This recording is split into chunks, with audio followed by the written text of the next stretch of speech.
Welcome to the Icaran sector. Welcome to the intro video for a short series of 4 games where 4 different marine factions face off to see who is the best.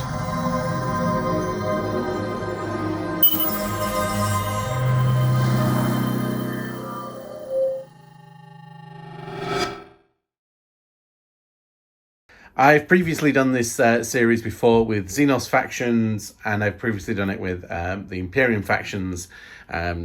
Check out the playlists of those for the games. And today I'm going to do that with Marines. So as with previously, there is one battle zone that's not going to change throughout the battle. Everything will be line of sight blocking or moving over terrain. You move through the walls as normal, and and then that's the only thing that's really dense. If you're shooting through that direction, you'll get dense cover perhaps. So yeah, we will draw out open war cards. Now, in previous games, I have revealed them as we go. Today, I've previously shuffled these, so we will put games 1, game 2, let's do it that way actually here, game 3, oops, and game 4. So game 1 and 2 will be the first round. We'll roll off to put the armies into slots. Game 3 will be the runner-up final for whoever finished, didn't win either of the first 2 games, will be the spanner final, and then game 4 will be the actual final itself. For the twists, I'll reserve the right to mulligan for them if they really make no sense. If they're just a little bit awkward, then we will roll with it, but everything else will be fixed, and we'll reveal them in each video. I've added another little twist today. Each faction has chosen 4 stratagems that they can use. There are no command points in this game, but each stratagem can be used once a battle round. There's a couple of variations, but yes, only once a battle round. Once you've used it, it's gone, and we'll see how much of a twist that adds to the game.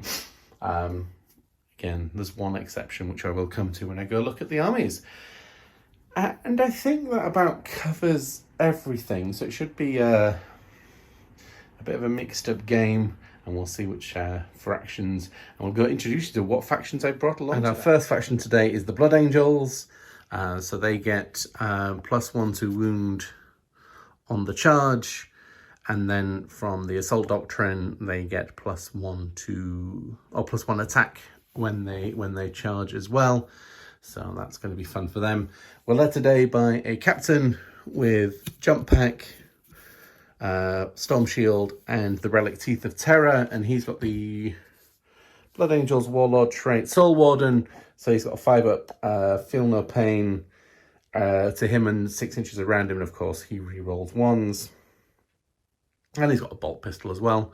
There are 6 assault squads with Plasma Pistol on the Sergeant, who is over here.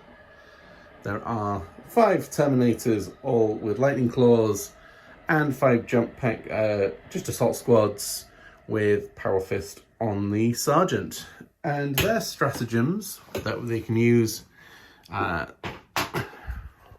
they're all from the Blood Angels. So Angel Sacrifice, they take the command point reroll. So there are no command point rerolls unless you take the stratagem. Upon Wings of Fire, so they can, the Jump Pack can jump away and come back. And Red Rampage as well. So they're going to do some damage. Our second army today are White Cigar Successors. These are the Raging Dragons, and they've taken duelists, so 6s to hit, and then a modified wound roll of a 6. Oh no, a hit roll, or An unmodified lead hit roll of a 6 automatically wins the target if it's a vehicle, if it's a biker or an infantry. And tactical withdrawal, so they can fall back and charge again, because White Scars turn 3 get +1 damage on the charge. We're led by a chaplain with Canticle of Hate. He's got Chagorian Storm, which he normally does, so he adds D3 attacks until the end of the turn. And he has the Honor Veerment, so units within 6 inches of him don't get Shock Assault, but they permanently get +1 attack. And we have 5 Assault Intercessors with no Plasma Pistol, 3 Blade Guard, 3 Bikers, Outriders, and 3 Las Fusils. And we've taken Hit and Run Warfire, Fall Back and Shoot, Skilled Riders for -1 to hit, Adaptive Strategy to put 1 unit in all 3 Doctrines, and Transhuman, because that's going to be very, very useful. Our next force is the Death Watch. They've come to represent the mixed tactics. Led by a librarian, and he has Vigilance Incarnate, so he can point at a unit and say you re-rolled 1s to wound against a different battlefield type. And he's got the Tome of Ectoclades. So in the command phase, select 1 data sheet from your opponent's army once per battle. Select a data sheet in your opponent's army until the start of your next command phase.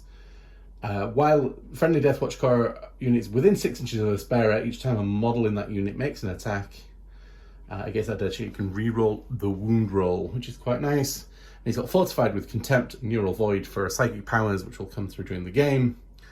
5-man Intercessor with Stalker and a Power Sword. And then in the Veterans, we've got 2 Boltgun Power Swords, 1 Boltgun Power Maul, the Frag Cannon, and the Shotgun on the Sergeant. And then we have the Vanguard Veteran Squad with 1 Heavy Thunder Hammer, 2 Thunder Hammers and Bolt Pistols, and 2 Power Fists and Storm Shields. And we've gone for Priority Doctrine Adoption, Teleportarium. Now, this is the only one they can use this once a game. They can use it at the start, but they've just chosen to sacrifice a repeating thing for some tactical flexibility. Brotherhood of Veterans, so we can change to a different army type. And they've also gone for command point reroll as well. And then lastly, we have the silver armor of the Grey Knights. And we are rapiers today, so our extra psychic power is Symphonic Strike. So if manifested, add 1 to the attack characteristic of models in the Psyker's unit. Led by a librarian with Stormbolter and Nemesis Warding Staff. And he's got a Unyielding Anvil, so friendly core and characters within 6 inches of the Warlord have the objective secured ability. And if it already has that ability, it counts as 1 additional model. So each of these 2 units here could suddenly start counting with 10 models rather than 5. And he has, and his relic is the Fury of Deimos, so strength 5, AP -2, flat 2 damage, rapid fire 3, Stormbolter. We have 1 unit with not Thunder Hammer, Demon Hammer and Halberds, and 1 unit all falchions. And then we have the Dread Knight with only the Heavy Incinerator and the Sword. So his other weapon is currently broken today because of points. So yeah, and they have chosen Deadly Efficiency, Mental Focus, Haloed in Soulfire, and True Silver Armor. So we've got 2 different versions of Transhuman, and we'll go determine who goes what. So forgive my handwriting, but we've got round 1, round 2, the run-up, and the final. And I've just numbered 1, 2, 3, 4. And I have a 4-sided dice. So we'll just go down the line again. Blood Angels will be number 3.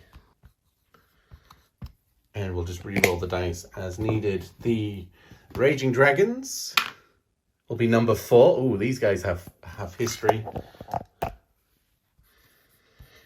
They've met before in Solo Hammer, and the Blood Angels rather did a number on the Raging Dragons. Right, the Death Watch. Death Watch will be number 1. Oh, I just doesn't matter anyway at this point, does it? And then Grey Knights. So please do like, subscribe, and follow along as these videos come out.